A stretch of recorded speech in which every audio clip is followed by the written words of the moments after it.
आज हम इस वीडियो में स्टार्ट करने वाले हैं 12th क्लास सोशियोलॉजी के टॉप 30 एमसीक्यू स्टार्ट करेंगे जो आपके पेपर में आने की प्रायोरिटी रखते हैं। अगर आपने ये वीडियो पूरी देख ली तो समझ लो तुम्हारा जो भी एमसीक्यू में स्कोर होता है वो अच्छा खासा होने वाला है। और दोस्तों क्या हालचाल, मेरा नाम है धनंजय यादव। आप देख रहे हैं एक बेहतरीन सा प्लेटफॉर्म जिसका नाम है सबकी क्लासेस, एसबी क्लासेस।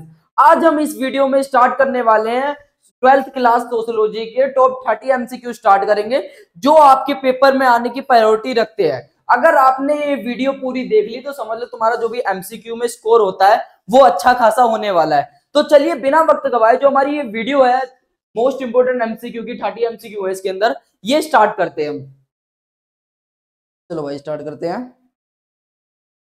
जो हमारा पहला क्वेश्चन है दोस्तों, इसमें बात हो रही है निम्न में से कौन सी भारत की जनगणना 2011 के अनुसार साक्षरता दर है। मतलब जो हमारी भारत की जनगणना हुई थी 2011 में, पॉपुलेशन काउंटिंग जो हुई थी जनगणना, उसमें क्या कहते हैं साक्षरता दर कितना था। 2011 की जनगणना में साक्षरता दर कितना था ये बताना है। पहला ऑप्शन दे रखा है हमारा 74.0 दे रखा है, दूसरा 65.38 दे रखा है, तीसरा 82.14 दे रखा है और चौथा है 52.16 दे रखा है। ठीक है, चार ऑप्शन हमें दिए हैं। सबसे पहले तुम अपने मन से आंसर देखो, आंसर तो नीचे लिखा है पर तुम्हें चिटिंग नहीं करनी, तुम्हें खुद से भी आंसर पहले सोल्व करने। ठीक है, अपना कॉपी पेन लेके बैठ जाओ, जो भी क्वेश्चन होते हैं उनको पहले तुम खुद से सोल्व करो। ठीक है, चिटिंग मत करना। तो इसका आंसर तुम्हें बताना है अपने हिसाब से कि इसका आंसर क्या होगा, बताओ। इसका आंसर होगा अपना ए 74 पॉइंट क्या होगा, 74.04 होगा। ठीक है, ये इसका आंसर होगा।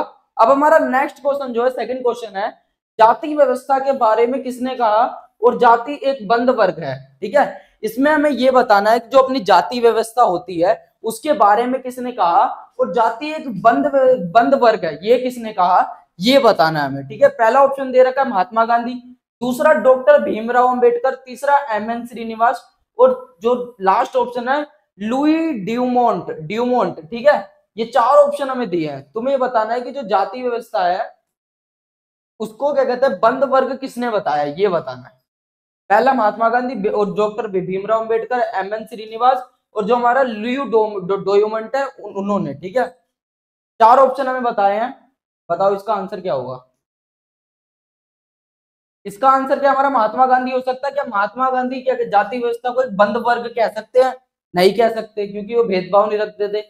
और डॉक्टर भीमराव अंबेडकर तो कह ही नहीं सकते। ठीक है, और एमएन श्रीनिवास कह सकते हैं क्या? नहीं कह सकते, क्योंकि उन्होंने क्या कहते हैं सांस्कृतिकरण की अवधारणा दी है। और जो हमारा लास्ट ऑप्शन है इसमें बात हो रही है लुई ड्यूमोंट की बात हो रही है, इन्होंने कहा था। ठीक है, जाति एक बंद वर्ग की व्यवस्था है, क्योंकि जो क्या कहते हैं अंग्रेज थे ये क्या कहते हैं कोई लॉर्ड वोर्ड वगैरह होंगे। ठीक है, तो अंग्रेज जो थे वो हमारी जाति व्यवस्था के खिलाफ थे और अंग्रेजों ने हमारी जाति व्यवस्था को समझने के बाद ही हमारे ऊपर रूल किया है। ठीक है, और उसके बाद उन्होंने क्या कहते हैं जो भी क्या कहते हैं ब्राह्मण थे उनको उत्थान नहीं दिया, नीची जाति के लोगों को उत्थान दिया, फिर ऐसे ऐसे करके हमारी जाति व्यवस्था को समझ के उन्होंने हमारे ऊपर रूल किया। ठीक है, तो इसी वजह से क्या कहते हैं जाति एक बंद वर्ग है। ठीक है, ये किसने कहा था? लुई ड्यूमोंट ने। लुई ड्यूमोंट है। ठीक है, अब अपना जो नेक्स्ट क्वेश्चन है, अपना अगला तीसरा क्वेश्चन है, निम्न में से कौन सा सांस्कृतिकरण की अवधारणा है। ठीक है, सांस्कृतिकरण की अवधारणा कौन सी है ये बताना है। सांस्कृतिकरण की अवधारणा से संबंधित है। जो हमारी सांस्कृतिकरण की अवधारणा है, आइडियोलॉजी है, वो किससे संबंधित है, कौन से विचारक से संबंधित है ये बताना है। पहले जो हमारे क्या कहते हैं विचारक है वो है एमएन श्रीनिवास, दूसरे मैक्स वेबर और तीसरे कार्ल मार्क्स और जो डी है दुखरीम। ठीक है, ये चार ऑप्शन हमें दिए हैं। तुम्हें बताना है जो हमारी सांस्कृतिकरण की अवधारणा है, आइडियोलॉजी है, ये किस विचारक से संबंधित है ये बताना है, किस विद्वान से संबंधित है ये बताना है। ये चारों ही विद्वान है, तुम्हें ये बताना है कि कौन से विद्वान से संबंधित है जो हमारी सांस्कृतिकरण की अवधारणा है। तो हमारा इसका आंसर क्या होगा? एमएन श्रीनिवास, क्योंकि सांस्कृतिकरण की अवधारणा जो आइडियोलॉजी है वो किसने दी थी? एमएन श्रीनिवास ने दी थी। ठीक है, जो हमारा चौथा क्वेश्चन है इसमें बात हो रही है किसान आंदोलन 2020-21 का मुख्य मुद्दा था। ठीक है, जो हमारा क्या कहता है किसान आंदोलन हुआ था, अभी हुआ था, क्या कहते हैं 2020-21 में जो हुआ था किसान आंदोलन, जो प्रोटेस्ट कर रहे थे, जो भी हमारे कहते हैं यूनियन टेरिटरी जो दिल्ली है उसकी सीमा पे बहुत सारे किसान क्या क्या कर रहे थे, प्रोटेस्ट कर रहे थे। तो उसका मुद्दा क्या था? उनका पर्पस क्या था, जो प्रोटेस्ट कर रहे थे किसान, उनका पर्पस क्या था, वो चाहते क्या थे, ये बताना है हमें। पहला ऑप्शन हमें बता रहे क्या, एमएसपी न्यूनतम समर्थन मूल्य, और दूसरा हमें ऑप्शन बता रहे कि कृषि कानून, तीसरा है ऋण माफी, और चौथा है सभी। ठीक है, चार ऑप्शन हमें दिए हैं और चारों में से कोई एक सेलेक्ट करना है और आंसर देना है। ठीक है, इसका आंसर क्या होगा हमारा, कृषि कानून। जो क्या कहते हैं, हमारी क्या कहते हैं, इंडियन गवर्नमेंट ने जो भी किसानों के लिए 3 कानून जो लेके आए थे, वो उन कानूनों को जो भी किसान थे वो माफ कराना चाहते थे। ठीक है, ये है इसका आंसर। बाकी आगे बढ़ते हैं। देखो अगला क्वेश्चन है हमारा पांचवा है, भारतीय समाज की प्रमुख विशेषता क्या है। ठीक है, जो हमारा भारतीय समाज है इसकी प्रमुख विशेषता क्या है, सिंपली ये बताना है। आसान क्वेश्चन है। एक रूपता, विविधता और पश्चिमीकरण और नगरीकरण। ठीक है, जो हमारा क्या कहते हैं भारतीय जो समाज है, इसमें क्या एक रूपता होती है, नहीं होती, अलग अलग तरह के धर्म होते हैं। और विविधता होती है, हाँ होती है, क्योंकि जो हमारा भारत है इसमें क्या कहते हैं बहुत ज्यादा क्या कहते हैं जातिगत विविधता है, धर्म के बेस पे बहुत सारी विविधता है। तो ये एक तरह से ये कह लो, जो हमारा भारतीय समाज है इसमें कई तरह की धर्म, जनजातीय, जाति, बहुत बहुत विविधता है, बहुत ज्यादा डाइवर्सिटी है। अगर हम समाज के बेस पे देखें तो उच्च वर्ग, निम्न वर्ग, जाति, धर्म, इन सब के बेस पे बहुत सारी क्या है, विविधता है। और यही क्या है अपना विशेषता है, क्योंकि हमारे यहाँ हर एक तरह के धर्म के लोग पाए जाते हैं, सबको समानता दी जाती है। ठीक है, और आगे जो हमारा छठा क्वेश्चन है, इसका आंसर क्या होगा हमारा, विविधता होगा। हमारे जो भारतीय समाज की विशेषता क्या होगी, डाइवर्सिटी होगी। ठीक है, और छठा क्वेश्चन जो हमारा, जनगणना जो हमारी है कितने वर्षों के अंतराल पर होती है। जो हमारी क्या कहते हैं जनगणना होती है, पॉपुलेशन जो काउंटिंग होती है, वो कितने वर्षों के अंतराल या कितने वर्षों के बीच में होती है, ये बताना। ये तो बहुत ईजी है। कितने वर्षों के अंतराल में, 20 वर्षों के अंतराल में। अब आगे बढ़ते हैं। नेक्स्ट क्वेश्चन है हमारा सातवां क्वेश्चन है, जनसंख्या विस्फोट, पॉपुलेशन एक्सप्लोजन का कारण है। मतलब जो हमारा क्या कहते हैं, जो वो जनसंख्या विस्फोट होता है, पॉपुलेशन एक्सप्लोजन होता है, उसका कारण क्या है, ये बताना। ठीक है, सिंपल है। अगर तुमने जियोग्राफी में भी पढ़ा होगा तो तुमको ये सारी चीजें ध्यान होनी चाहिए। पहला ऑप्शन हमें बता रहा है क्या, मृत्यु दर में कमी। दूसरा ऑप्शन हमें क्या बता रहा है, जन्म दर में वृद्धि। तीसरा ऑप्शन हमें बता रहा है कि प्रवासन। और डी बता रहा है ए और बी दोनों। ठीक है, देखो जो हमारा जनसंख्या विस्फोट होता है वो दो ही रीजन या दो ही कारणों की वजह से होता है। पहला, या तो विशेष अवधि में क्या कहते हैं जन्म दर बढ़ जाए, या विशेष अवधि में क्या कहते हैं मृत्यु दर बढ़ जाए। ठीक है, उसे क्या बोलेंगे हम, जनसंख्या विस्फोट या पॉपुलेशन एक्सप्लोजन बोलेंगे। तो आंसर क्या होगा हमारा, ए और बी। ठीक है, डी हमारा आंसर होगा। अब हमारा आठवां क्वेश्चन है इस वाले क्या कहते हैं एमसीक्यू का, मोस्ट इंपोर्टेंट एमसीक्यू का, भारत में जाति व्यवस्था का मुख्य आधार है। ठीक है, जो हमारा क्या कहते हैं भारत में जाति व्यवस्था है, इसका मुख्य आधार यानी जो भी बेस है वो क्या है, सिंपली ये बताना है। जो हमारा क्या कहते हैं मुख्य आधार बेस क्या होगा, आर्थिक स्थिति होगा, धार्मिक विश्वास होगा, जन्म होगा, शिक्षा होगा, क्या होगा, क्या होगा, जन्म होगा। क्योंकि जाति किस पे निर्धारित होती है, जाति किस पे निर्धारित होती है दोस्तों, जन्म पे निर्धारित होती है। ठीक है, क्योंकि जिसका जन्म जिस जाति में होगा वो बंदा उसी जाति का कहलाएगा। सिंपल है। ठीक है, इसी वजह से जाति जो होती है जन्म पे निर्धारित होती है। अब बाकी जो अपना अगला क्वेश्चन है वो स्टार्ट करते हैं। नौवां क्वेश्चन होगा, नौवां क्वेश्चन है हमारा, संयुक्त परिवार की विशेषता नहीं है। मतलब कि हमें बताना है जो ज्वाइंट फैमिली होती है उसकी विशेषता क्या नहीं है, सिंपल सा ये पूछा है नहीं पूछा, नहीं है, ये पूछा है। सामूहिक निर्णय ए ऑप्शन है, बी है हमारा व्यक्तिवाद, सी है हमारा सामान्य रसोई, और डी हमारा बुजुर्गों का सम्मान। ठीक है, ये चार ऑप्शन हमें दिए हैं, तो तुम्हें चारों में से कोई एक बताना है। देखो नहीं ये पूछा है तो सिंपली हमारा आंसर क्या होगा, बी। क्योंकि व्यक्तिवाद नहीं होता, क्योंकि जहां पे संयुक्त परिवार की बात आ जाए तो वहां पे चाचा मामी दादा दादी तो सारी जो भी टोटल फैमिली होती है वो सारे साथ ही रहते हैं। ठीक है, तो उसमें व्यक्तिवाद तो हो ही नहीं सकता, एक पर्सनल चीज तो हो ही नहीं सकती। जो हमारा 10वां क्वेश्चन है इसमें बात हो रही है कि अंतर विवाह, जो भी हमारा कहता है इंडोगैमी है, इसका अर्थ क्या होगा। ठीक है, जो हमारा अंतर विवाह है इसका अर्थ क्या है ये बताना है हमें, 10वां क्वेश्चन है। और जो इसका ऑप्शन ए है इसमें बात हो रही है कि एक ही जाति में विवाह। अंतर विवाह का मतलब ऑप्शन ए बता रहा है कि एक ही जाति में विवाह, दूसरा बता रहा है कि अलग जाति में विवाह, तीसरा बता रहा है विधवा विवाह, और जो डी ऑप्शन बता रहा है बहुपत्नी प्रथा। ठीक है, इसका आंसर क्या है, एक ही जाति में विवाह। क्योंकि अंतर विवाह वही होता है जिसमें क्या कहते हैं लोग अपने गोत्र में या अपनी जाति के अंतर ही विवाह कर लेते हैं, उसे बोलते हैं अंतर विवाह।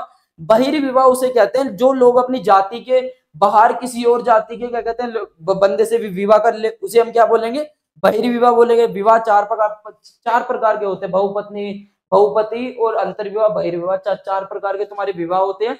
उसमें से जो अपना अंतर्विवाह होता है, इसका मतलब क्या होता है, अपनी ही जाति के अंदर शादी करना क्या होगा, अंतर्विवाह हो जाएगा। ठीक है, बहिर्विवाह होगा अपनी जाति के किसी से बाहर से शादी करना, ठीक है, मैरिज करना, वो अपना क्या हो जाएगा, बहिर्विवाह हो जाएगा। आंसर क्या हमारा इसका, ए। आगे बढ़ते हैं, 11वां क्वेश्चन है हमारा, सांस्कृतिकरण। सांस्कृतिकरण की अवधारणा किसने दी, ठीक है, ये बताना है कि हमारा पहले भी एक क्वेश्चन आ चुका है सांस्कृतिकरण से, हमें ये बताना है जो आइडियोलॉजी है ये किस विचारक से या किस विद्वान से संबंधित है, ये बताना है, सिंपल है। तो इस पहला जो ऑप्शन बता रखा है एम एन श्रीनिवास, दूसरा में बताया महात्मा गांधी, तीसरा बी आर अम्बेडकर, और जो हमारा डी बताया मैक्स वेबर। ठीक है, इसमें क्या कहते हैं, बी आर अम्बेडकर नहीं हो सकते, महात्मा गांधी भी नहीं हो सकते, उनका तो काम आंदोलन करना था, और जो हमारे डॉक्टर भीमराव अम्बेडकर है वो भी नहीं हो सकते, मैक्स वेबर भी नहीं हो सकते। ठीक है, आंसर क्या होगा हमारा, ए होगा। एम एन श्रीनिवास ने सांस्कृतिकरण की अवधारणा दी, और सांस्कृतिकरण की अवधारणा में यही होता है कि जो क्या कहते हैं निम्न जाति या नीची जाति के लोग होते हैं, उनके वर्ग के जो लोग होते हैं, उनको वो क्या कहते हैं, उच्च जाति के या उच्च वर्ग के जो लोग होते हैं, उनके क्या कहते हैं रीति रिवाजों, प्रथाओं को, कर्म कांडों को अपनाकर क्या कहते हैं, जो भी अपना क्या कहते हैं समाज में स्थान जो भी ऊंचा करने की कोशिश करते हैं, इसी को हम क्या बोलते हैं, सांस्कृतिकरण की जो भी अवधारणा बोलते हैं। ये किसने दी थी, एम एन श्रीनिवास ने दी थी। ठीक है, जो हमारा 12वां क्वेश्चन है, इसमें बात हो रही है ग्राम पंचायत का चुनाव लड़ने की न्यूनतम आयु क्या है। ये वाला क्वेश्चन पढ़ो तुम जब तक। ठीक है, पहला ऑप्शन क्या क्या दिया इसमें, 18 वर्ष, और दूसरा ऑप्शन हमें क्या दिया, 21 वर्ष, और तीसरा ऑप्शन हमें क्या दिया है, 25 वर्ष, और जो चौथा ऑप्शन हमें दिया क्या, 30 वर्ष। आंसर क्या होगा हमारा, 21 वर्ष। ठीक है, जो हमारा 21 वर्ष में क्या कहते हैं शादी करने की भी क्या कहते हैं एक तरह से आजादी है, वैसे ही जो ग्राम पंचायत का चुनाव लड़ने की आजादी किसमें है, न्यूनतम जो आयु 21 वर्ष की होनी चाहिए, मैक्सिमम कितनी होनी चाहिए, 21 वर्ष की। 13वां क्वेश्चन है हमारा, हरित क्रांति का संबंध किससे है। जो हमारा ग्रीन रेवोल्यूशन है उसका जो रिलेशन है वो किससे है, सिंपली हमारा क्वेश्चन ये पूछ रहा है, तुम्हें आंसर देना है। जो हमारा ए है इसमें बात हो रही है औद्योगिक विकास से है, और बी में बात हो रही है कृषि उत्पादन से है, सी में बात हो रही है शिक्षा सुधार से है, और डी में बात हो रही है स्वास्थ्य सेवाओं से है। ठीक है, जो हमारा हरित क्रांति है वो 1960 के दशक के आसपास आई थी। ठीक है, तो तुम्हें ये बताना जो हरित क्रांति है वो किससे संबंधित है, ये बताना। हरित क्रांति सिंपली किसके लिए आई थी, किसानों के लिए आई थी, उनके लिए HIV या HYV जो भी बीज वगैरह उनके लिए आए थे, और जो भी क्या कहते हैं किसानों के उत्थान के लिए मदद वगैरह करने के लिए हमारी गवर्नमेंट ने कई सारी पॉलिसी लेके आई थी। जो भी हरित क्रांति होती है उसके अंदर टेक्नोलॉजिकल हेल्प करी थी किसमें, कृषि क्षेत्र में। तो इसका सिंपली आंसर क्या होगा, बी होगा। जो हमारा 14वां क्वेश्चन है इसमें बात हो रही है कि ग्लोबलाइजेशन का सबसे बड़ा प्रभाव किस क्षेत्र पे हुआ। ठीक है, जो हमारा क्या कहते हैं ग्लोबलाइजेशन होता है इसका सबसे बड़ा प्रभाव कौन से क्षेत्र पे हुआ, सिंपली हमें इस बात का आंसर देना है। सांस्कृतिक क्षेत्र पे, अर्थव्यवस्था पर, राजनीति पर और सभी पर। आंसर क्या है, डी। क्योंकि जो वैश्वीकरण होता है, ग्लोबलाइजेशन होता है, इसने जो ऊपर ऊपर से देखो तो सबको ही प्रभावित किया है, टोटली सबको ही। संस्कृति से देखो जो हमारे क्या कहते हैं वेस्टर्नलाइजेशन हुआ, जो भी हम क्या कहते हैं पश्चिमी सभ्यता के कपड़े जो भी होते हैं उनको अपनाते, जीन्स जो भी मैंने अभी कपड़े पहने, मैंने भी अभी कपड़े पहने हैं, वो किसके हैं, पश्चिमी सभ्यता के हैं। ये हुआ किसकी वजह से, ग्लोबलाइजेशन की वजह से। अर्थव्यवस्था में देखो जो भी बड़ी बड़ी मल्टीनेशनल कंपनी होती है या कोई भी उद्योग होता है वो कहाँ लगता है, इंडिया में अगर लगा तो हमारे क्या कहते हैं एक तरह से जो भी अर्थव्यवस्था ग्रोथ होती है उसमें किसका हाथ होता है, ग्लोबलाइजेशन का होता है। और राजनीति में देखो जो भी अपनी जो भी कंपनियां आती है उनसे क्या कहते हैं, जो भी वो कंपनियां पॉलिसी वगैरह बनाती है उसमें भी किसका हाथ होता है, गवर्नमेंट का हाथ होता है। और इन सभी का आंसर क्या होगा, सभी पर हो जाएगा। तो आंसर क्या हमारा, डी हो गया। 15वां क्वेश्चन है हमारा, नगरीकरण का मुख्य कारण है। ठीक है, हमें बताना है कि जो नगरीकरण है इसका मुख्य कारण क्या है, सिंपली ये वाला आंसर हमें देना है। तो ए ऑप्शन बता रहा है शिक्षा के अवसर नगरीकरण का क्या कहते हैं मुख्य कारण है, रोजगार की तलाश, स्वास्थ्य सुविधा, उपरोक्त सभी। देखो नगर एक तभी बनता है जब उसके अंदर सारी फैसिलिटी, सारी सुख सुविधाएं जो भी होती हैं वो होती हैं, तभी एक नगर बनता है, उसका नगरीकरण होता है। तो ये नगर में जब तक ये सारी फैसिलिटीज ना हो वो नगर नहीं होता। तो आंसर क्या होगा इसका, उपयुक्त सभी। क्योंकि नगरीकरण का जो मुख्य कारण है वो तीनों ही है, नगर में शिक्षा फैसिलिटी होती है, रोजगार भी होते हैं, और स्वास्थ्य सुविधा जो भी हॉस्पिटल वगैरह होते हैं सब होते हैं। तो आंसर क्या हो जाए हमारा उपरोक्त सभी, टोटल सब है, चारों ऑप्शन हमारे करेक्ट है। तो जो 16वां ऑप्शन है इसमें बात हो रही है कि जनजातीय, अगला क्वेश्चन जो हमारा 16वां है, जनजातीय समुदाय के सामने सबसे बड़ी चुनौती है, जो हमारा क्या कहते हैं जनजातीय समुदाय होता है, इसके सामने सबसे बड़ी चुनौती, सबसे बड़ा चैलेंज जो है वो क्या है, ये बताना है। ठीक है, चार ऑप्शन दिए है फिर से, वन अधिकार, शिक्षा, रोजगार, स्वास्थ्य। ठीक है, आंसर क्या है वन अधिकार। कैसे? क्योंकि जो जनजातियां होती है वो कहाँ रहती हैं, वो वनों में रहती है, जंगलों में रहती है। ठीक है, अगर उनसे उनका घर ही छीन लेंगे तो रहेंगी क्या, रहेंगी कहाँ, नहीं रह पाएंगी क्या। तो वो कहाँ रहती है, वनों में रहती है, जंगलों में रहती है। इसलिए क्या कहते हैं, जो भी जनजातीय समुदाय होती है इनके सामने सबसे बड़ी चुनौती क्या होती है, वन अधिकार होता है। क्योंकि जो सरकार होती है अक्सर अपना डेवलपमेंट करने के लिए वनों की डिफोरेस्टेशन वगैरह, कटाई वगैरह कर देती है। तो इसी वजह से जो भी जनजातीय समुदाय होते हैं इनका जो प्लेस होता है, जो भी घर होता है, वो उनसे छिन जाता है। ठीक है, समझ रहे हो ना। तो इनका सबसे बड़ा जो भी राइट होता है, तो चुनौती इनके सामने क्या होती है, वन अधिकार होता है। ठीक है, बाकी आगे बढ़ते हैं। आंसर क्या है हमारा इसका, वन अधिकार। क्योंकि जो भी जनजातीय समुदाय होते हैं वो कहाँ रहते हैं, जंगलों में रहते हैं, वनों में रहते हैं, उन्हीं एरियाज में रहते हैं। और जो 17वां क्वेश्चन है इसमें बात हो रही है महिला सशक्तिकरण के लिए कौन सी योजना है, जो हमारी महिला सशक्तिकरण है इसके लिए कौन सी योजना है। ठीक है, ये बताना है। पहला ऑप्शन में क्या है, बेटी बचाओ बेटी पढ़ाओ, दूसरा है आयुष्मान भारत, तीसरा है हमारा मनरेगा। ठीक है, ये तीनों ही क्या कहते हैं किसके लिए, महिला सशक्तिकरण के लिए ये योजना। सशक्तिकरण का मतलब यही है कि जो भी महिला है उनकी क्या कहते हैं शक्ति बढ़ाना या उन्हें पावरफुल बनाना, क्या हो जाएगा, महिला सशक्तिकरण के लिए कौन सी योजना आई थी, ये तीनों आई थी, बेटी बचाओ बेटी पढ़ाओ भी आ जाएगी, आयुष्मान भारत भी आ जाएगा और मनरेगा भी आ जाएगा। आंसर क्या होगा हमारा, सभी होगा। अब जो हमारा नेक्स्ट क्वेश्चन है क्या, डिजिटल डिवाइड, 18वां क्वेश्चन है, डिजिटल डिवाइड का अर्थ क्या है ये बताना है। इंटरनेट की उपलब्धता, आंसर ऑप्शन ए है इंटरनेट की उपलब्धता, बी है तकनीकी संसाधनों तक पहुंच में असमानता, और सी है हमारा सोशल मीडिया का प्रभाव, डी है हमारा डेटा गोपनीयता। ठीक है, गोपनीयता।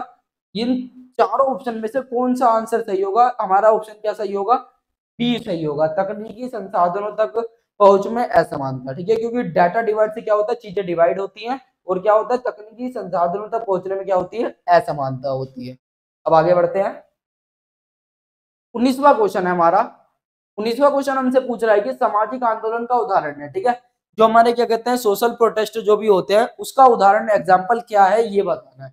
दो ही ऑप्शन दे रखे हैं इसमें, क्या, नर्मदा बचाओ आंदोलन और चिपको आंदोलन, ये दोनों ही क्या कहते हैं नेचर के लिए हुए थे, इन्वायरमेंट के लिए हुए थे।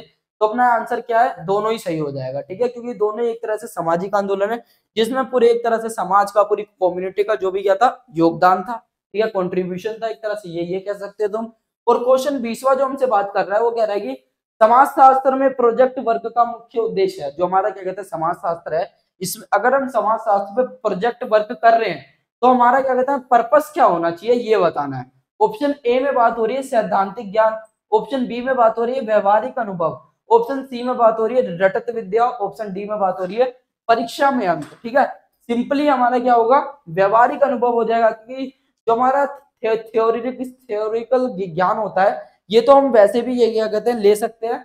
बाकी जो जो हमारा समाज स्तर का जो अगर हम प्रोजेक्ट पे काम करेंगे इससे हमारा व्यवहारिक अनुभव ज्यादा बढ़ेगा। ठीक है, क्योंकि हम समाज शास्त्र के एक विषय पे क्या कहते हैं प्रोजेक्ट का काम कर रहे हैं। और रटत विद्या तो नहीं हो सकती, क्योंकि रटत विद्या जो होती है इसका मतलब क्या होता है, रट के पढ़ना, सिंपल सा यही हो गया। और परीक्षा में अंक के लिए नहीं हो सकता। आंसर क्या है हमारा, बी।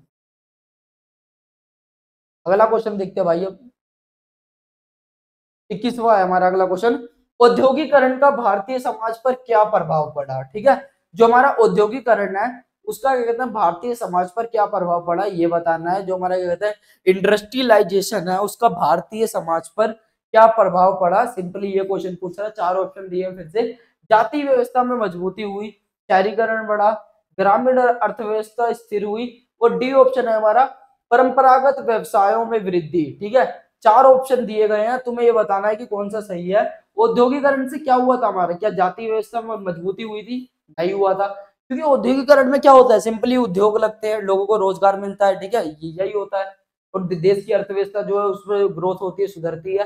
और तीसरा ऑप्शन हमारे क्या, ग्रामीण अर्थव्यवस्था स्थिर हुई। क्यों, क्योंकि औद्योगिकरण कहाँ होगा, जहाँ पे शहर वगैरह होते हैं वहीं पे क्या होगा, औद्योगिकरण होगा, ग्रामीण का कोई रोल नहीं होगा इसमें। और क्या कहते हैं परंपरागत व्यवसायों में वृद्धि, ये हो सकता है, नहीं हो सकता। आंसर क्या है हमारा, बी है, शहरीकरण बढ़ा। ठीक है, क्योंकि जब औद्योगिकरण होगा तभी शहरीकरण होगा। एक शहर किससे बनता है, रोजगार से बनता है, फैसिलिटी से मिलता है, सारी चीजों से क्या बनता है, एक शहर बनता है।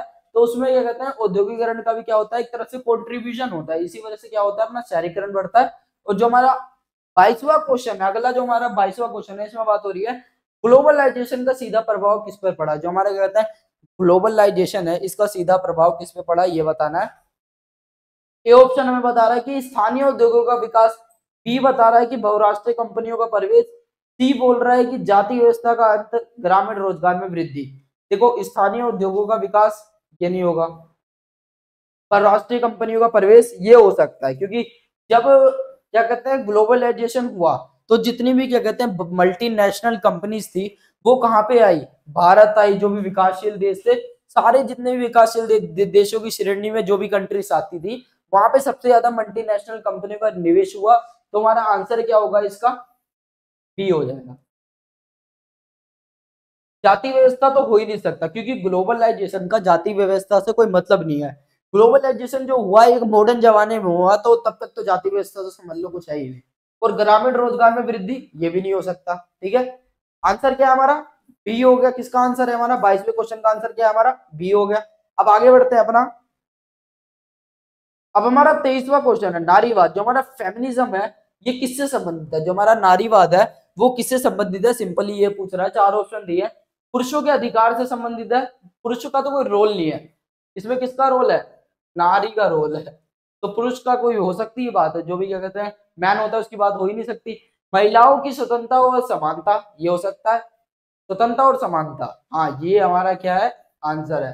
क्योंकि जो फेमिनिज्म है इसमें सिर्फ महिलाओं को सशक्तिकरण करने के लिए या उनकी सुरक्षा या उनकी समानता के लिए ही बात करते हैं कौन, जो बंदे क्या होते हैं फेमिनिस्ट होते हैं। ठीक है, और जो हमारा सी ऑप्शन है इसमें धार्मिक सुधार नहीं हो सकता, आर्थिक नीतियां नहीं हो सकता, क्योंकि इसमें सीधा बात हो रही है किसके लिए, नारी के लिए। नारीवाद आ गया, समझ लो यहाँ पे किसकी बात हो रही है, नारी के लिए।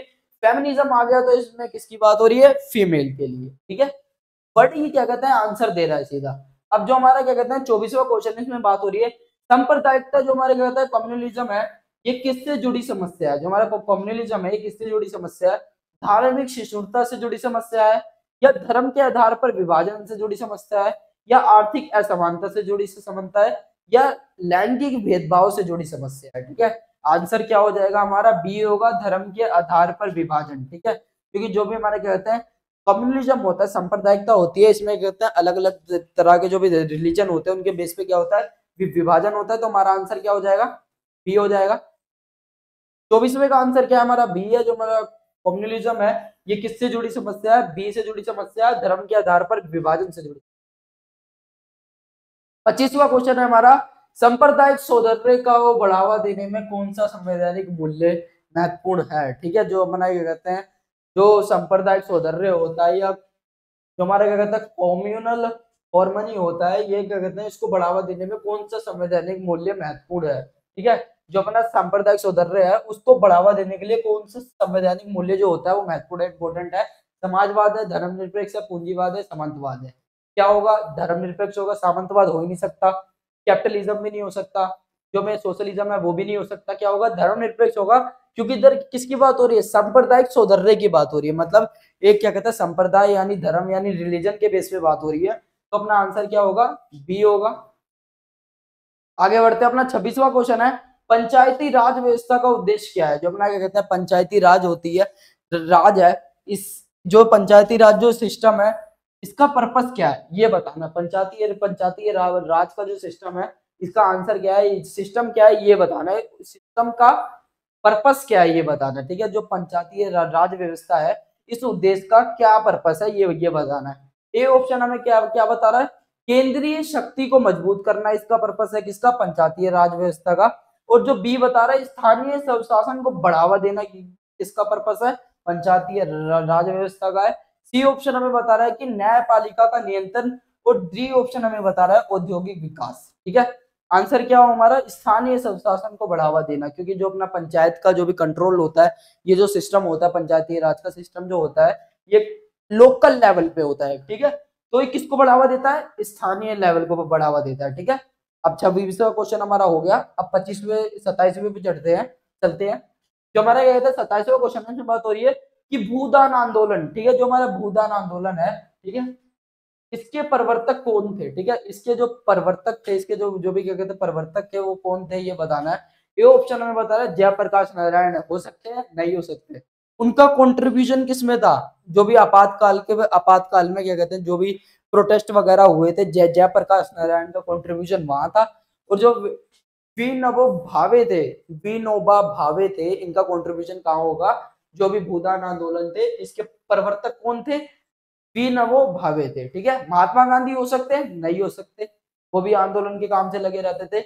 और जो सरदार पटेल है वो भी नहीं हो सकते, क्योंकि उन्होंने तो देश को जोड़ा है एक तरह से।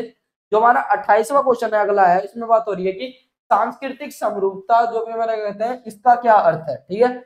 जो सांस्कृतिक समरूपता है, इसका अर्थ क्या है, सिंपली ये बताना है। ए ऑप्शन हमें दिया है कि स्थानीय संस्कृति को विलुप्त होना। बी ऑप्शन में बता रहा है विविध संस्कृतियों का सम्मान करना। सी ऑप्शन हमें बता रहा है कि धार्मिक उत्सवों को बढ़ावा देना। डी ऑप्शन हमें बता रहा है कि भाषाई विविधता, ठीक है। आंसर क्या होगा हमारा, ए होगा, क्योंकि स्थानीय संस्कृतियां विलुप्त होते जा रही है। सांस्कृतिक समरूपता वही होती है जो अपने कहते हैं ग्लोबलाइजेशन जब हुआ था, तो और देशों की संस्कृति यहाँ पे आई, तो उसकी वजह से क्या कहते हैं, जो भी स्थानीय संस्कृतियां हैं वो विलुप्त होती जा रही है, ठीक है। ऑप्शन हमारा कौन सा करेक्ट होगा, ए होगा। किसका आंसर है, 28वें का आंसर है। 29वां क्वेश्चन हमारा, चिपको आंदोलन किससे जुड़ा है। जो हमारा चिपको आंदोलन है, जो पेड़ों को इन्वायरमेंट से रिलेटेड जो आंदोलन हुआ था, प्रोटेस्ट हुआ था, वो क्या कहते हैं किससे जुड़ा है या किससे संबंधित है। महिला शिक्षा से हो ही नहीं सकता, इन्वायरमेंट के लिए हुआ था, पर्यावरण कंजर्वेशन, इन्वायरमेंटल कंजर्वेशन के लिए हुआ था, ठीक है। ये आंसर क्या हो जाएगा हमारा, बी हो जाएगा करेक्ट। दलित का हो सकता है, नहीं हो सकता। श्रमिक संघर्ष हो सकता है, नहीं हो सकता, क्योंकि इन्वायरमेंट के बेस पे हुआ था ये प्रोटेस्ट। तो आंसर क्या होगा हमारा, जो भी हमारा इन्वायरमेंटल कंजर्वेशन होगा, इसका आंसर हो जाएगा। और जो हमारा लास्ट क्वेश्चन है इस वाले, जो भी हमारे मोस्ट इंपोर्टेंट एमसीक्यू है समाज शास्त्र के, इसका जो लास्ट हमारा क्वेश्चन है वो क्या पूछ रहा है हमसे, सतत विकास का लक्ष्य है, ठीक है। जो हमारा क्या कहते हैं सतत विकास है, इसका पर्पस क्या है ये बताना है। सिंपली सतत विकास का मतलब होता है कि जो भी रिसोर्स होते हैं उनका ऐसे इस्तेमाल करो कि जो भी हमारी आने वाली जनरेशन होती है वो भी उन रिसोर्स का क्या कर पाए, यूज कर पाए। ये है इसका आंसर, ठीक है। बाकी ये ऑप्शन देख लेते हैं। ए क्या बोल रहा है, केवल आर्थिक वृद्धि। बी बोल रहा है क्या, वर्तमान में भविष्य की पीढ़ियों की आवश्यकताओं पर संतुलन, ठीक है। मतलब इसका आंसर क्या होगा, बी होगा, क्योंकि बी में क्या बोल रहा है, वर्तमान और भविष्य की पीढ़ियों की आवश्यकताओं को संतुलन, ठीक है। जो भी क्या कहते हैं वर्तमान और भविष्य की जो भी पीढ़ियां होती है, अगर रिसोर्स को वैसे इस्तेमाल करेंगे, जो भविष्य काल की भी पीढ़ियां, जो हमारी क्या कहते हैं फ्यूचर जो भी जनरेशन है वो भी इस्तेमाल कर पाएगी। ऐसे हमें रिसोर्स का इस्तेमाल करना है जिससे हमारी आने वाली भी जनरेशन जो भी पीढ़ी है वो रिसोर्स का इस्तेमाल कर पाएगी। वही की क्या होगा हमारा, रिसोर्स का बैलेंस होगा, और आंसर क्या होगा हमारा, बी होगा, ठीक है। प्राकृतिक संसाधनों का अत्यधिक दोहन, दोहन का मतलब क्या होता है, खत्म करना, ठीक है, ये नहीं होगा। शहरीकरण को रोकना, ये भी नहीं होगा। अब जो हमारे जो 30 क्वेश्चन है ये खत्म हो गए। बाकी अब मैं तुमसे मिलता हूँ, जो भी हमारी क्या कहते हैं अगली एमसीक्यू की जो भी वीडियो है उसमें मैं तुमसे मिलूंगा दोबारा से। हम 30-40 क्वेश्चन जो भी है उसकी अगली वीडियो भी आएगी। तो जब तक के लिए जानने के लिए जुड़े रहे, बने रहे एसबी क्लासेस के साथ।